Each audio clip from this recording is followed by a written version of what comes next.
hoy vamos a aclarar un tema que, como a veces decimos, nos afecta a todos, porque todos alguna vez hemos tenido miedo y alguna vez tendremos.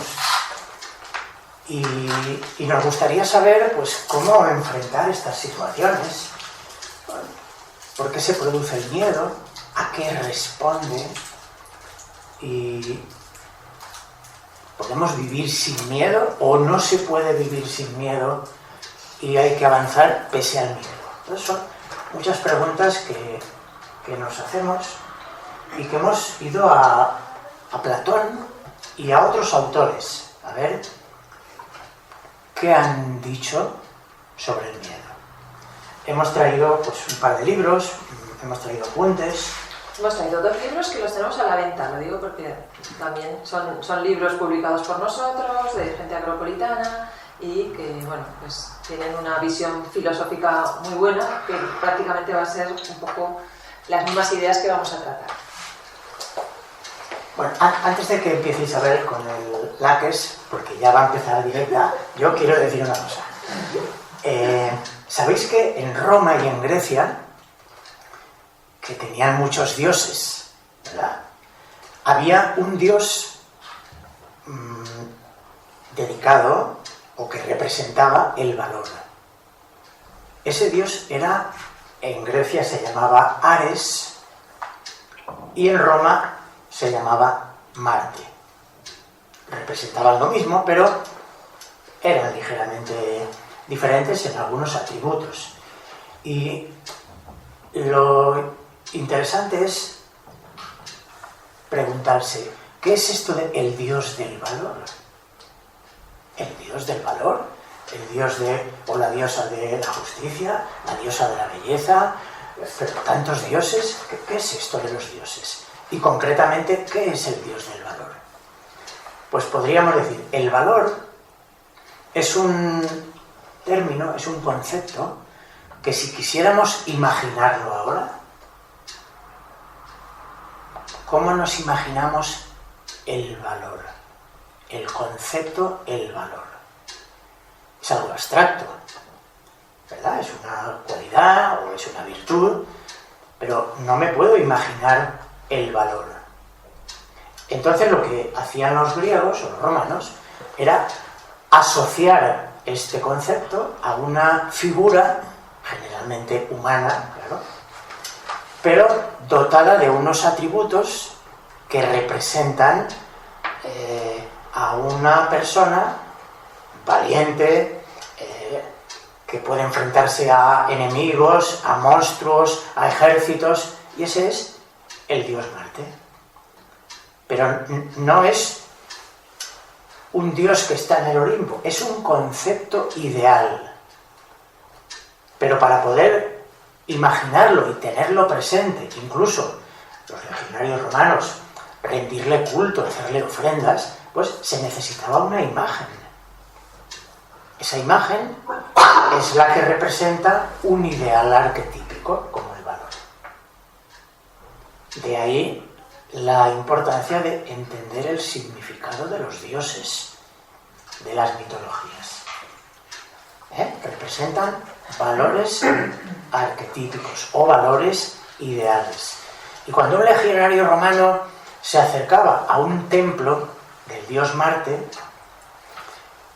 esa figura le inspiraba valor. Antes de entrar en combate, pues le inspiraba valor.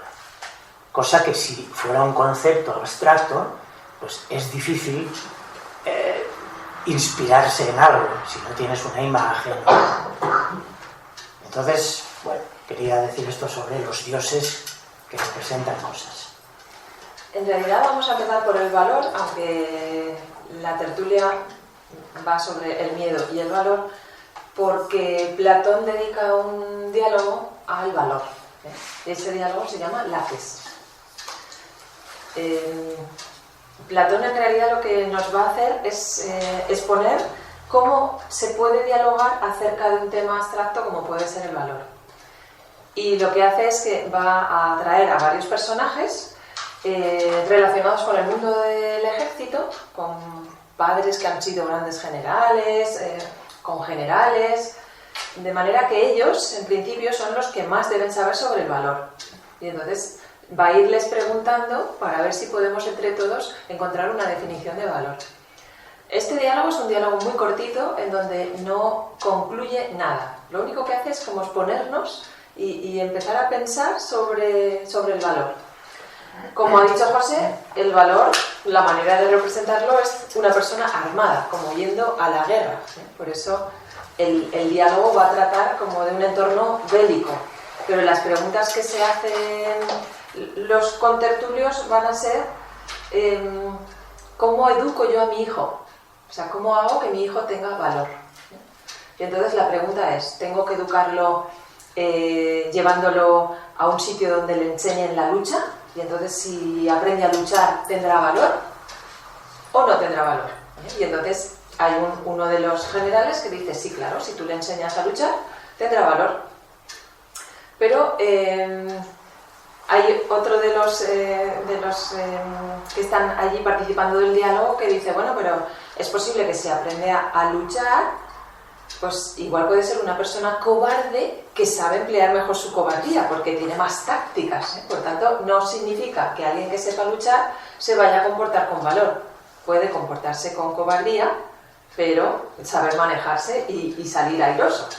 Entonces, está haciendo una primera definición o una distinción entre lo que es poder salir a luchar diferente a lo que es tener valor o no tener valor. Entonces, me explico un poco el matiz. Y entonces Sócrates va a decir que quien enseña el valor es el que es valiente, que nadie puede enseñar el valor si no es valiente. O sea, una persona cobarde no te puede enseñar el valor, aunque te pueda dar todas las tácticas o todas las estrategias posibles, técnicas, pero nadie que no sea valiente puede enseñar el valor.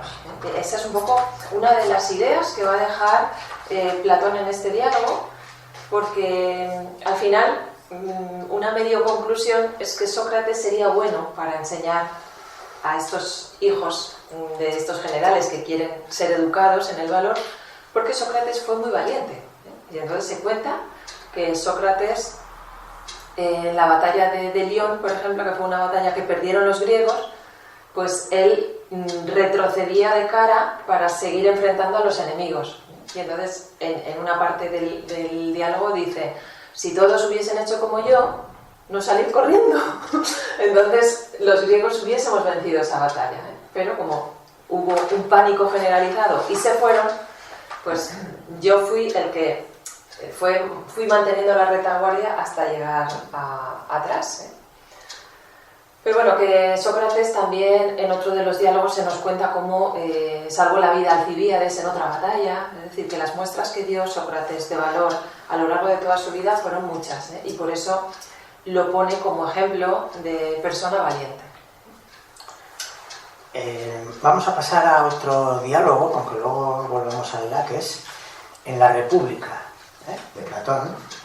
En la República dice: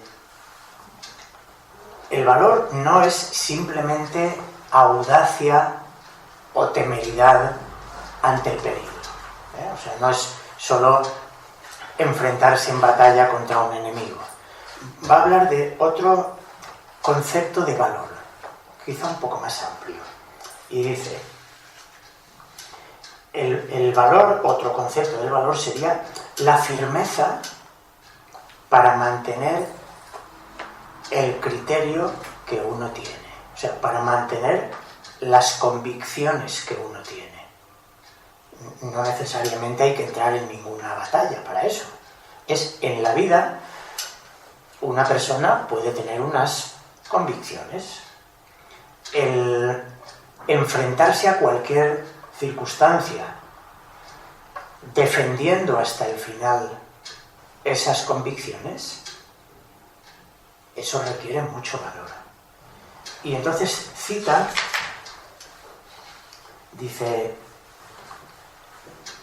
un pasaje de la República que dice: un hombre valiente en todos los sentidos, no solo en una batalla, sino en todos los sentidos, es aquel que lo es en lo relativo a la guerra y también en los peligros de la mar, en las enfermedades, en la pobreza, en el manejo de los negocios laborales.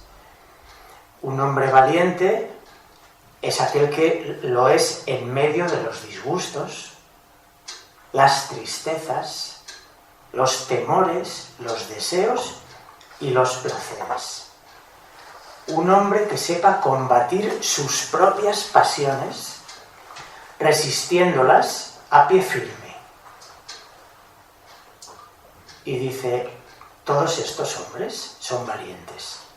Y ninguno de estos, salvo el primer caso, que es el del soldado o el guerrero, todos los demás no entran en batalla. Podría ser nuestro caso. Nosotros seguramente no vamos a entrar en una guerra, no como combatiente me refiero. Pero la vida nos está poniendo continuamente en situaciones donde podemos mostrarnos a nosotros mismos qué grado de valor tenemos. Y este sí que nos afecta a nosotros. El Laques va a empezar un poco así. Les pregunta a los generales sobre qué es el valor y entonces uno de ellos dice, bueno, pues valiente eres cuando no huyes, ¿no? Cuando tienes un enemigo delante no huyes. Pero, claro, Sócrates va a decir, bueno, fíjate que Homero dice de Eneas que era un artista de la huida, ¿ves? Porque sabía huir cuando las situaciones no eran favorables, sabía huir. Y que alguien no enfrente la lucha en un determinado momento no significa que sea cobarde, sino que tal vez es estratega y sabe que esa no es la condición favorable para luchar, sino que tiene que esperar otro momento. Por tanto, no todo el mundo que no enfrenta una lucha lo hace por motivos de cobardía y no todo el mundo que va a la lucha lo hace por motivos de valor, ¿eh? A veces puede ser que alguien, como dice Platón en otro diálogo, que a veces uno en realidad se enfrenta a una batalla, en la época griega, hoy no nos pasaría, porque no enfrentarnos o huir en el combate era causaba tanto descrédito que la persona luego no podía volver a su casa, porque, vamos, o sea, para todo el mundo era una persona que era muy despreciable, ¿eh? Entonces nadie que había huido en la batalla podía luego estar tranquilo en su ciudad. Entonces a veces con cobardía y con miedo tenías que lanzarte a la batalla porque no te quedaba más remedio, ¿eh? Entonces que tú luches o que no luches no tiene que ver exactamente con tener valor o tener cobardía, ¿eh? Sino que el valor es una actitud interior, ¿eh? Que no tiene por qué estar representada por las acciones que se ven exteriormente. Vamos a otros diálogos. Vamos recogiendo como pequeños párrafos donde se habla del valor. Y entonces dice, en el Fedón, cuando se habla de la muerte de Sócrates, Platón nos relata toda la escena, ¿no? Y entonces dice, la valerosa actitud de Sócrates, o sea, va a poner a Sócrates como un ejemplo de valor, pero en grado sumo, Dice, habiendo tomado ya la cicuta, Sócrates se ve obligado a consolar a los amigos que le acompañan en sus últimos momentos, ¿no? Sabéis que cuando Sócrates va a tomar la cicuta, ¿no? Ha sido condenado a muerte y en la prisión donde está han ido sus discípulos para estar con él, ¿no? Y voy a leer el fragmento porque es que es conmovedor. Dice, Sócrates alzó la copa, donde estaba la cicuta, ¿no? El veneno. Alzó la copa y de modo muy sereno y ágil la vació de un trago. Y hasta esto lo cuenta un discípulo, y hasta el momento la mayoría de nosotros, por moderación, había sido capaz de contenerse para no llorar. O sea, los discípulos estaban ahí viendo la escena y con unas ganas de llorar, pero conteniéndose. Pero cuando lo vimos beber y una vez que hubo bebido, ya no fuimos capaces, sino que a mí al menos las lágrimas me brotaron con violencia, de modo que, cubriéndome, rompí a llorar. No ciertamente por él, por Sócrates, dice, sino por mi propia desdicha, pues de qué compañero iba a quedar privado. O sea, llora por él, porque se va a quedar sin su maestro. Ya Critón, otro discípulo, antes que yo, no siendo capaz de contener las lágrimas, había salido de la celda. Tampoco Apolodoro había dejado de llorar en todo el tiempo anterior, pero entonces, bramando y llorando violentamente, conmovió a todos los presentes, a excepción del propio Sócrates, quien dijo, ¿pero qué hacéis, mis queridos amigos? Es sobre todo por ese motivo que despedí a las mujeres para que no desentonaran. Pues he oído que hay que morir en un silencio ritual. Así pues, tened calma y manteneos firme. Mientras él estaba esperando que minutos después le llegara la muerte. Nos podíamos preguntar, ¿no tenía miedo? ¿Por qué no tenía miedo? Porque ante el último momento de la vida de uno, ¿por qué no tuvo miedo? O sea, ¿qué puede llegar a tener un ser humano que le pierda el miedo a la muerte? No el respeto, eso es otra cosa, pero que le pierda el miedo hasta el punto de él tener que tranquilizar a sus discípulos que han ido a, supuestamente, a acompañarle y a consolarle. Y sin embargo fue al revés. El conocimiento. Ahora entraremos ahí. La aceptación también. Aceptar la muerte. La aceptación. Sí, la aceptación, pero cuando uno acepta, tiene alguna motivación muy fuerte para aceptarla, porque no es una aceptación pasiva, ¿no? Bueno, si me muero, me muero.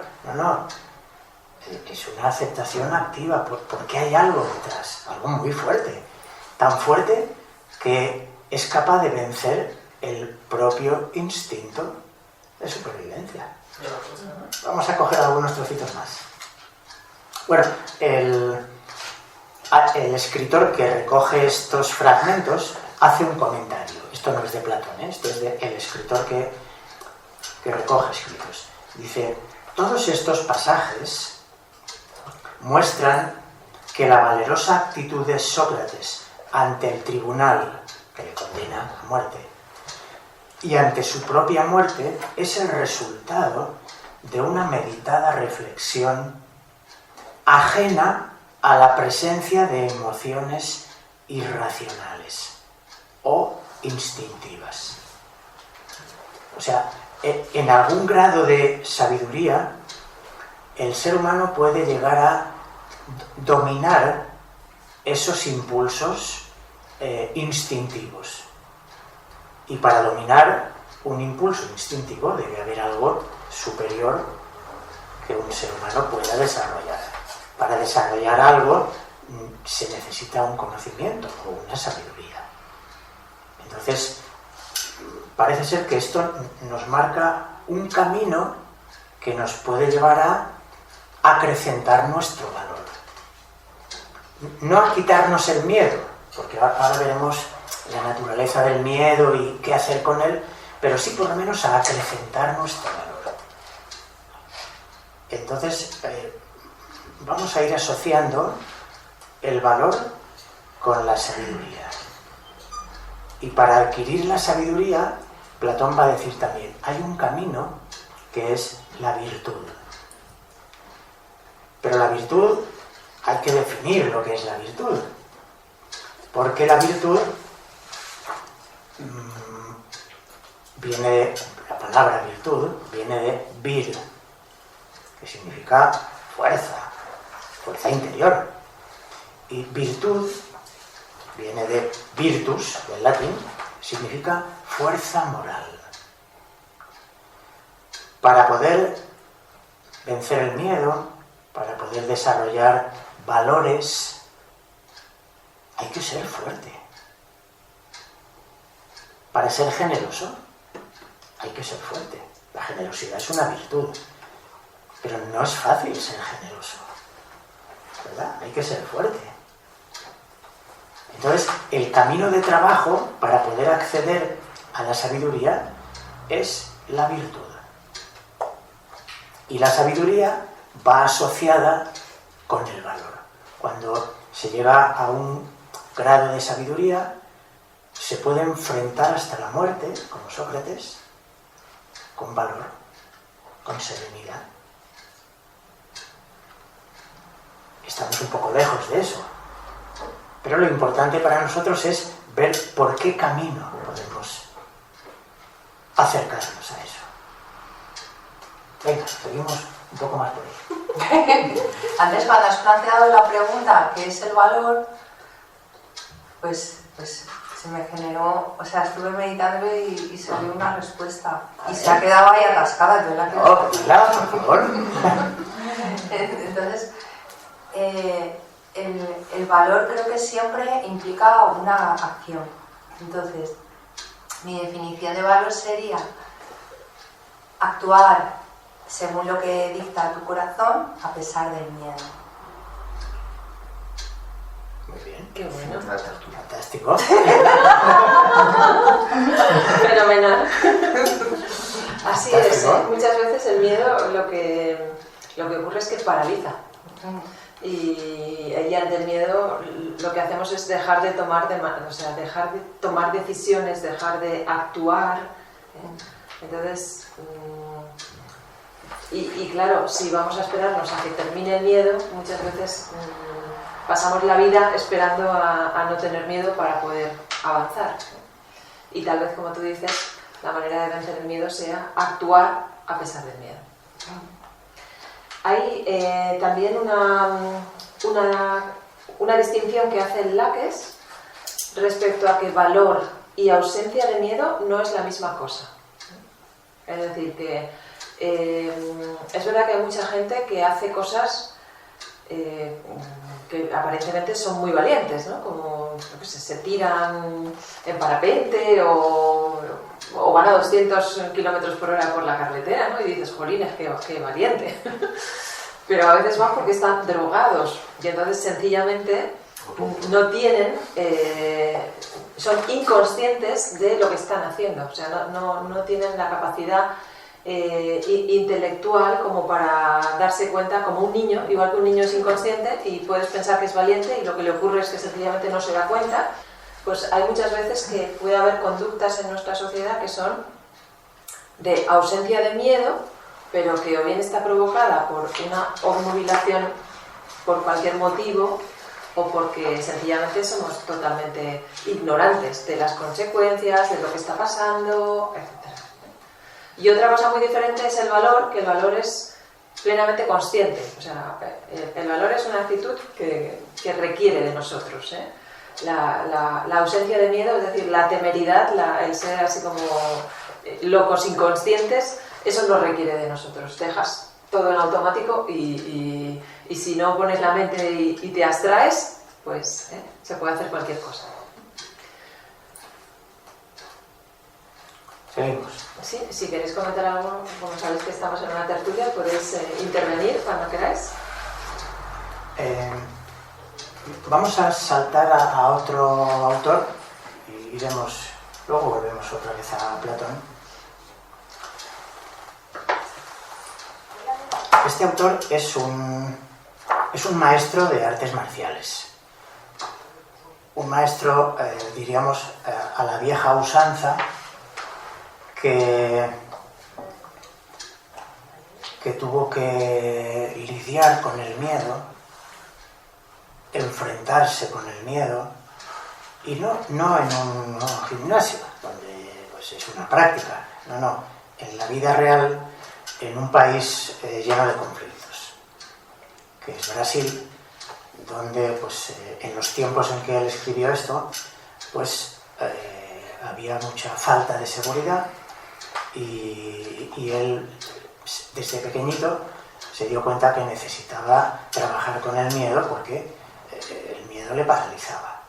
Entonces fue formándose, fue educándose y al final, cuando ya tenía una edad, pues llegó a ser un maestro, un gran maestro de artes marciales. Escribió varios libros y hoy hemos traído este. Entonces, él hace una distinción entre el miedo y el pánico. Una distinción muy importante. Dice, el miedo no es sinónimo de pánico. Son cosas completamente diferentes. Dice, con miedo, una persona se detiene ante una situación de cierto peligro y se queda como inhibida para protegerse y tomar alguna decisión. Dice, con pánico sale corriendo y se rompe la cabeza contra la pared. O sea, el pánico es una pérdida de control. Cuando uno quiere huir del miedo, entra en pánico. Que es lo que ocurre, por ejemplo, cuando pues, hay una situación, no sé, un gentío que de pronto... Un incendio en una discoteca, un problema en un estadio de fútbol. La gente entra en pánico y entonces ocurren cosas que son irracionales. Se ha perdido el control. Y dice, se llama Michel Echenique. Dice, hay que entender que el miedo, que es natural, el miedo es natural en el ser humano, es un mecanismo de protección y permite que nos defendamos utilizando los mecanismos de supervivencia, ¿no? Cuando vamos por un lugar que puede entrañar peligro, ese miedo nos hace estar atentos, despiertos, ser prudentes o irnos por otro lado para salvaguardar nuestra seguridad. O sea, ese miedo en realidad nos protege, o por lo menos nos hace ser más prudentes. Dice, el pánico no. El pánico genera impotencia y negación de cualquier posibilidad de supervivencia. Cuando la persona entra en pánico, quiere morir. Por increíble que pueda parecer, prefiere morir. No sé si recordáis las terribles imágenes de cuando las Torres Gemelas se estaban ardiendo. La gente entró en pánico, se tiraban por las ventanas, sabiendo que iban a morir. Son situaciones de pánico, se pierde el control, uno prefiere morir, una muerte rápida y con pánico nos entregamos y permitimos que hagan con nosotros cualquier cosa, ¿no? Ante una situación de callejera, ¿no? Un asalto, unos ladrones que vienen a por nosotros, ¿no? Una cosa es tener miedo y aprovechar ese miedo para salvaguardar la propia seguridad. ¿Cómo? Pues hay muchas maneras. Puede ser aguantando el tipo y con miedo mirando a los ojos al que te va a agredir, pero con una mirada lleno de miedo, pero con una mirada. Y eso despierta, dice también Michel Echenique, dice que en el ser humano hay mecanismos de defensa que no conocemos porque no hemos llegado a ciertos límites. Aquí cita uno que es increíble. Dice que, bueno, como lo he leído y me lo sé, dice que una persona se tuvo que enfrentar contra una fiera. No recuerdo si era un león, un tigre, no recuerdo. Imaginaos, contra una fiera. Uno podría pensar, no tiene ninguna posibilidad. En principio no.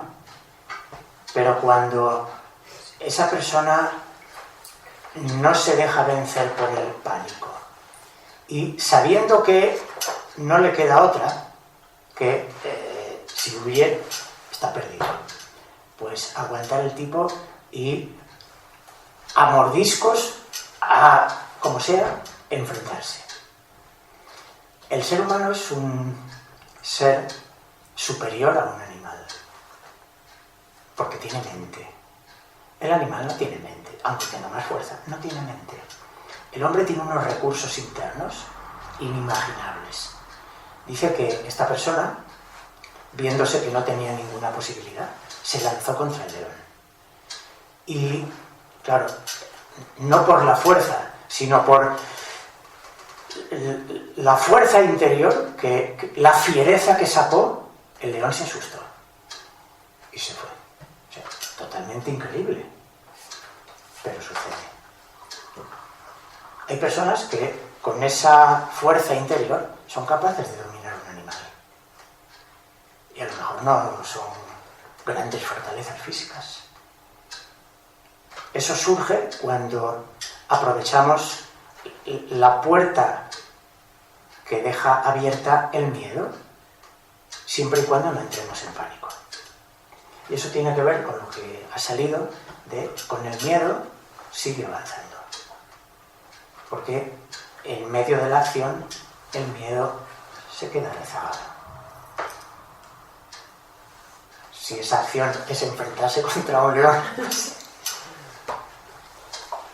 son cosas insólitas, pero ocurren, ¿eh? Bueno, podemos comentar una cosita Sí. así muy interesante respecto al miedo. El miedo tiene que ver con algo que no ha sucedido. Esto es lo que dice Platón y también lo dice Aristóteles. Es decir, nosotros tememos a algo que pensamos que va a suceder. Entonces, tememos a la enfermedad, pero ya en el momento que estamos enfermos no tememos. Tenemos dolor, pero no tememos. Pero tememos a lo que pueda pasar, a cómo se pueda desarrollar, a lo que pueda venir después.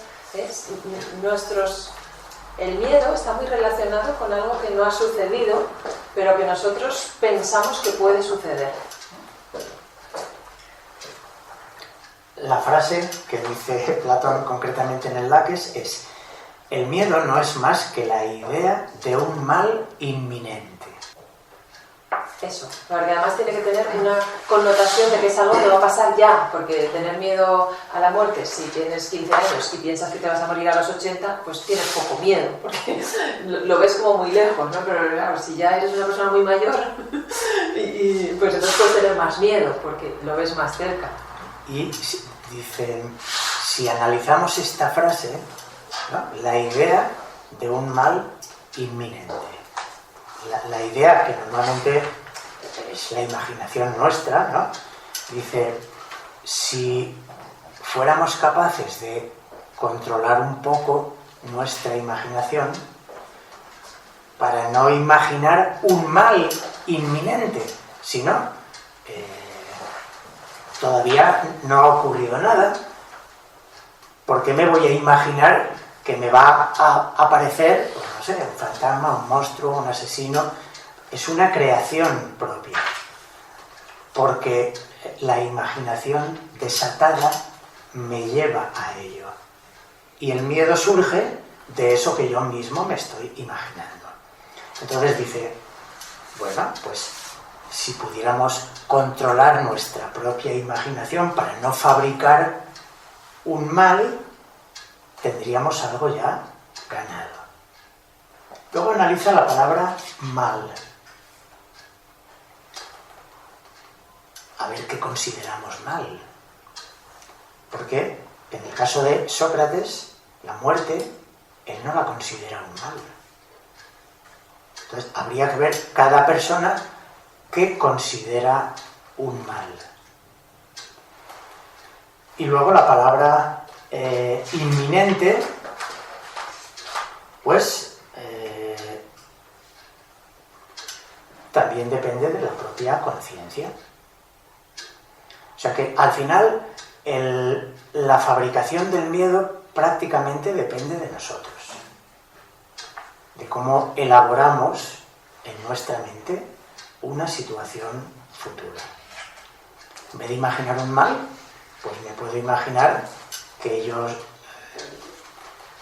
tengo mucha fuerza, que soy muy valiente, que tengo recursos, en lugar de imaginar un mal. Conclusión: necesitamos trabajar con nuestra imaginación para no fabricarnos miedos a nosotros mismos. Michel Echenique nos enseña un ejercicio, es algo muy práctico, que todos lo podemos probar. Él dice: ante una situación difícil que puede provocar miedo, vamos a notar cómo el miedo sube desde los pies. Es una sensación que uno la ve venir y la va notando cómo sube por los pies. Sube. Michel Echenique dice: si sube hasta el corazón y te coge el corazón, estás perdido. ¿Qué puedes hacer? Muy fácil. Dice: cuando notas esa sensación, algo que sube, hay que pararlo aquí. Hay que pararlo aquí. Si lo paras aquí, se produce algo extraordinario. Puedes cabalgar el miedo. O sea, puedes cabalgar la fuerza del miedo. Porque el miedo no te ha cogido a ti. Tú lo has cogido a él. Lo has retenido y estás, es una imagen, ¿no? Estás como cabalgando la fuerza del miedo. Y entonces eso te vuelve poderoso. Porque no te quita el miedo. El miedo lo tienes, pero lo que se trata es de transmutar la fuerza del miedo. Y en lugar de que te venza, tú aprovechas su fuerza. Y es un ejercicio que es fácil de hacer. Porque a veces situaciones que nos generan un poco de miedo, pues las encontramos a menudo. Y hay que notarlo como sube. ¿Cómo se para aquí? Es otra pregunta. Pues también es muy fácil. Voy a poner un ejemplo que da un poco de risa. Imaginar que tenemos que empujar un armario en casa. Un armario, una mesa, ¿no? Vamos a empujar y vamos a notar que esto se tensa. Se tensa, ¿verdad? Cuando se tensa, aquí se forma como una especie de barrera muscular. ¿Sí? Bueno, pues cuando ante una situación de miedo notamos que está subiendo, se trata de generar aquí como una tensión parecida a cuando estamos empujando un armario o haciendo fuerza. Eso lleva mi atención aquí. Y cuando llevo mi atención aquí, el miedo lo detengo. Si yo no tengo la atención ahí, el camino está libre para que el miedo suba hasta el corazón.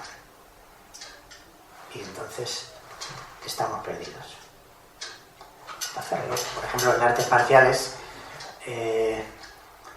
cuando se van a enfrentar en artes marciales o en la guerra antigua, frente a frente, se iban a enfrentar el grito, ¿no? En japonés, el kiai. El grito sale de una tensión aquí, ¿verdad? Qué casualidad, una tensión aquí. Y el grito es una fuerza poderosísima que controla mi miedo, y como cabalgo mi miedo, la fuerza del miedo la proyecto al otro. y ahora es el otro el que tiene miedo. Me daba miedo, pero yo conseguí proyectar la fuerza del miedo al otro. 2 en 1. ¿Eh? 2 en 1.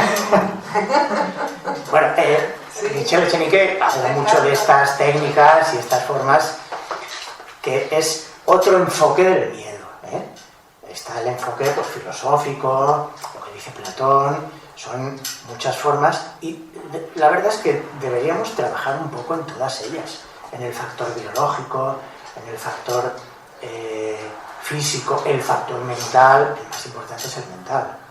Pero, oye, de físico, saber algunos ejercicios pues nos puede ayudar mucho, aunque siempre el principal es el mental. Una idea filosófica que también es muy interesante.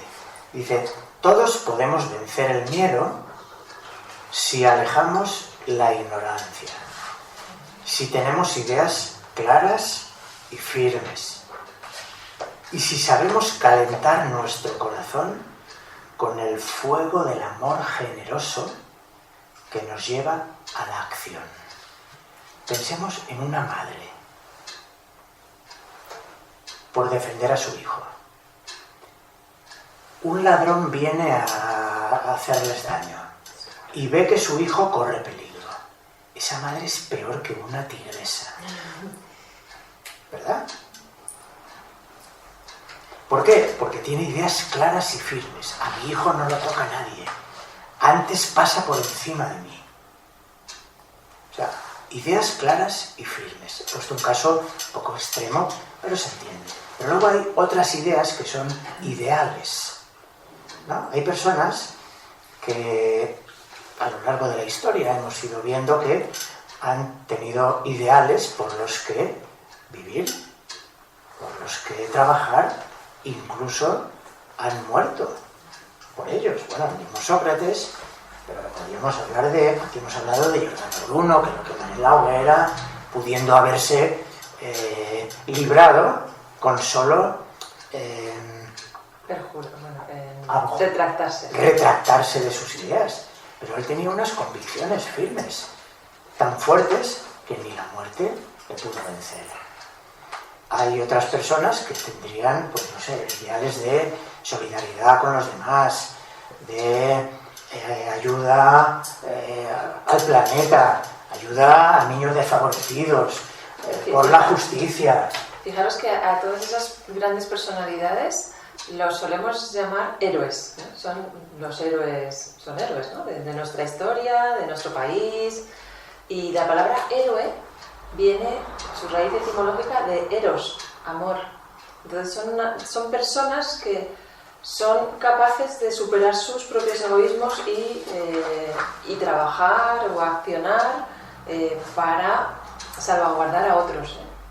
Entonces, esto habla mucho de la relación que hay entre el miedo y el egoísmo, y el valor y el inegoísmo. O sea, como hay un binomio de cuanto más egoísta es uno y quiere salvaguardar lo suyo, más temeroso es. Cuanto más inegoísta y más trabaja de cara a los demás, también se genera más valor, ¿no? Porque el valor que tiene la madre no es para salvaguardarse ella, es por un hijo, y un héroe nacional es por un país, ¿no? o por un grupo humano.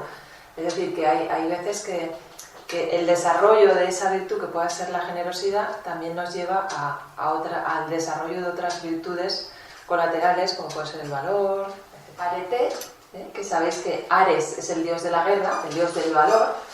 Arete significa en griego las virtudes, la excelencia, El singular es el conjunto de todos los plurales. Eso es. Entonces, hay una frase que también extraemos de un libro de Christian Jack que habla sobre el faraón Ramsés II.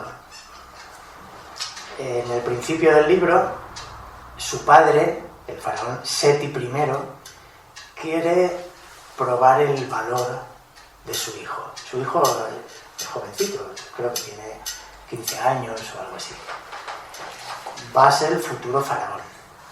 Pero su padre quiere probar su temple. Se lo lleva y lo pone frente a un toro. Un toro, pero... Y lo deja ahí. Y el padre se va. No tiene posibilidad de escapar. Bueno, puede huir, pero no puede escapar de un toro. El padre quiere ver la reacción de Ramsés. Ramsés se da cuenta de que no puede huir. Podía ponerse a lloriquear, llamar a su padre, gritar, en fin. Pero se queda plantado mirando al toro. Total, si va a morir, quiere morir con dignidad. Y se queda mirando al toro. Y el toro empieza a hacer con la pata así, para embestirlo. El toro inicia la carrera contra él. Y él se queda plantado mirándolo. Y en el último instante, Seti I ¡shum!, lo quita de la trayectoria del toro. Y le dice al hijo, has vencido el miedo, el primero de los enemigos en el camino de la sabiduría. Y más adelante le dice, tienes miedo. Claro, tenía miedo, pero se aguantó. Tienes miedo, y eso está bien. Solo los vanidosos y los imbéciles ignoran el miedo. De ese temor nace una fuerza capaz de vencerlo. O sea, del propio miedo nace la fuerza para vencer. Fuerte, ¿eh? Pero claro, hay que llegar hasta ese punto de enfrentarse al miedo. O seguir caminando aún con el miedo. La acción vence al miedo. Y lo otro que habíamos dicho, el conocimiento vence al miedo. Son dos ideas, yo creo que si nos quedamos con ellas dos, la acción vence al miedo y el conocimiento vence al miedo, vamos a llevarnos mucho, ¿no?, de cómo trabajar con el miedo, porque muchos de nuestros pequeños temores, ¿no?, el temor al fracaso, o el temor a que uno, miedo escénico, que salga ahí y que lo haga mal, el temor a suspender un examen, ¿cómo se vencen todos esos temores? Se vencen con conocimiento. Cuando te has estudiado el tema y tienes tantos conocimientos, pues cuando sales para hablar de media horita lo haces muy fácil, ¿no? O sea, quiero decir que hay muchas cosas que las puedes asegurar con muchos ensayos. Cuando ensayas 1000 veces, un pianista que sale ahí a tocar, es que ha ensayado, vamos, se pone ahí y es algo que casi automático, porque lo ha ensayado tantas veces que así se puede vencer el miedo, ¿eh? Entonces, cuando algo que era desconocido se vuelve muy conocido, se hace muy, muy cercano a nosotros, se pierde ese miedo. Tenemos un ejemplo muy poco gracioso. Cuando estábamos en Valencia, en la escuela, pues uno de los cursos o materias que estudiamos es oratoria, para hablar en público, ¿no? Entonces había un chico que hizo oratoria y el examen final de oratoria es dar una conferencia pública. Estaba muerto de miedo. Pero muerto de miedo que cuando llegó el día no quería salir. Claro, se asomó a la sala y vio la sala llena de gente. No quería salir. Al final, el profesor, el maestro, nuestro maestro, le dijo, tienes que salir. No sé cómo se lo diría, que cogió y salió. Parecía que se lo iba a tragar la tierra. Pero tímidamente empezó a hablar. Claro, se había preparado el tema. Empezó a hablar y dio una conferencia maravillosa. Y cuando ya terminó y fuimos a felicitarle y tal, nuestro maestro le preguntó, ¿dónde estaba tu miedo? Dice, ¿el qué? Ah, el miedo, no sé. Se fue. Claro, cuando te decidiste a enfrentarlo y saliste, el miedo se fue. O sea que a veces, en lugar de quedarnos detenidos por ese miedo que nos paraliza, pues si sabemos que tenemos que hacer algo, pues hay que lanzarse, aún con el miedo. Y cuando menos cuenta nos demos, el miedo se va. Y así, para la próxima vez, ya tenemos la experiencia de que ese es el camino para vencer el miedo. Bueno, los estoicos nos traen otras enseñanzas y Marco Aurelio, por ejemplo, nos dice qué le puede pasar al ser humano que no sea propio del ser humano. Dice, ¿qué le puede pasar a un buey que no sea propio de un buey? ¿Qué le puede pasar a una abeja que no sea propio de una abeja? ¿Qué le puede pasar a un ser humano que no sea propio de un ser humano? Por tanto, vamos a temer a cosas que no es preciso temerlas porque están a nuestro nivel. O sea, son cosas que nos tienen que ocurrir porque somos seres humanos. Y otra de las enseñanzas que dan los estoicos es no preocuparnos por aquello que no depende de nosotros. Entonces, quitarnos miedos ante cosas que no podemos controlar. Hay muchas cosas de nuestro entorno, de nuestra circunstancia, de nuestro futuro, que no la vamos a poder controlar. Hay un tipo de miedo que es, por ejemplo, el de las madres o los padres con sus hijos, ¿no? Que sale de fiesta y dice, tengo miedo de que le pase algo, ¿no? Pues hay tantas cosas que si nos vamos a preocupar por las posibilidades infinitas que hay de que a la gente le pasen cosas, pues viviremos siempre con una gran preocupación, ¿no? Pero hay cosas que no dependen de nosotros. Enfoquémonos en aquellas que sí dependen de nosotros y las que no dependan, pues soltamos todo ese tipo de preocupaciones y podemos vivir más tranquilos. Podemos ir acabando con... Aquí tenemos una frase que nos dejó la que fue la directora internacional de las escuelas de Acrópolis, que falleció este año pasado, que al final de un artículo suyo sobre el miedo dice: los filósofos no tenemos miedo, o si lo tenemos, lo tomamos de la mano y seguimos adelante. Sabemos que tenemos mucho que aprender, pero que no estamos solos. Nos acompañan nuestros maestros y la sabiduría de todos los tiempos que ellos han recogido para nosotros. La sabiduría. Nos acompaña nuestro propio espíritu inmortal que sabe de dónde viene y hacia dónde va. Nos acompaña el destino inexorable del ser humano, que es avanzar hasta las cimas de nuestra evolución.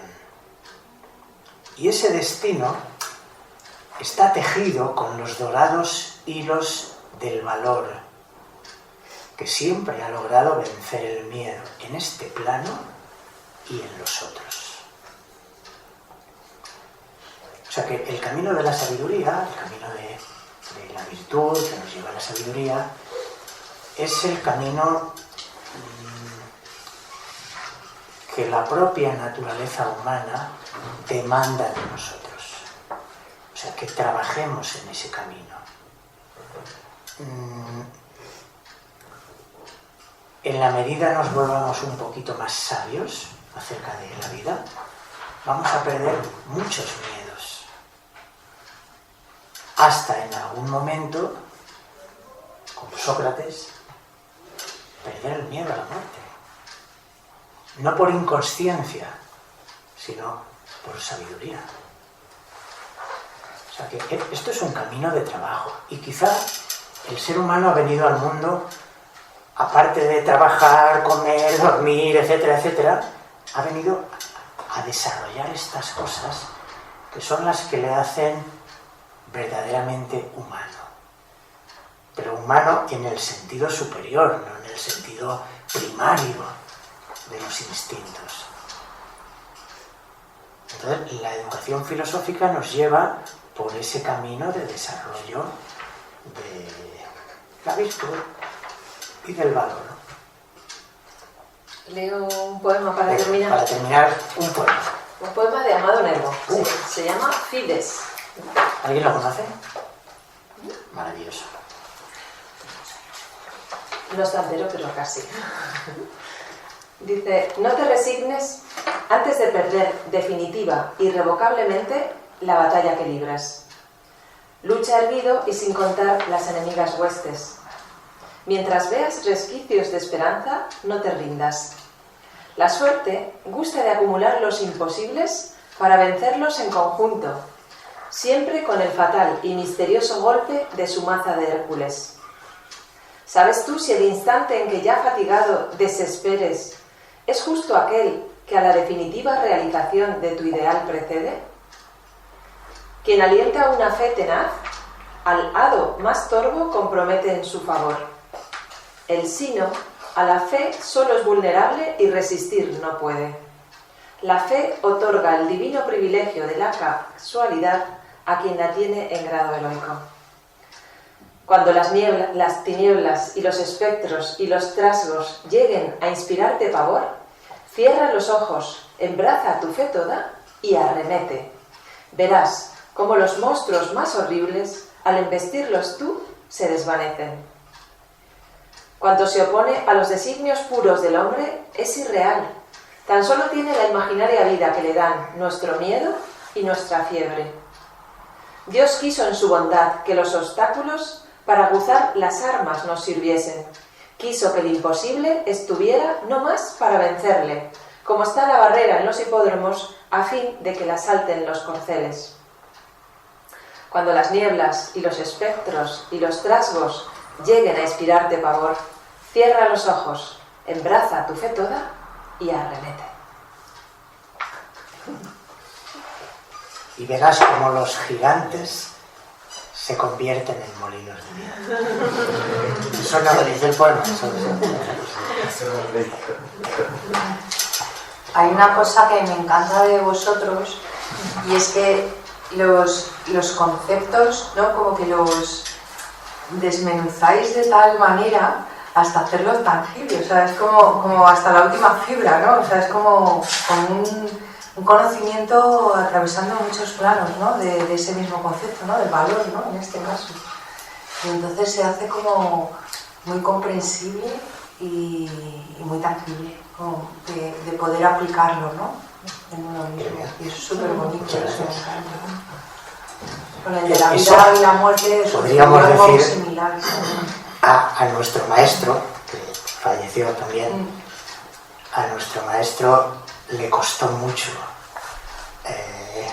trabajo y mucha paciencia que fuéramos aprendiendo, trabajando, ejercitándonos. Pero cuando uno trabaja, pues va consiguiendo cosas, pasito a pasito. Pero es una labor de paciencia. Aquí nos ha dicho, existen los maestros. Y los maestros son portadores de conocimiento. Bueno, acerquémonos a ellos, aprendamos de ellos, fortalezcámonos con ellos. Bueno, pues os agradecemos que hayáis venido, que participéis en estas tertulias.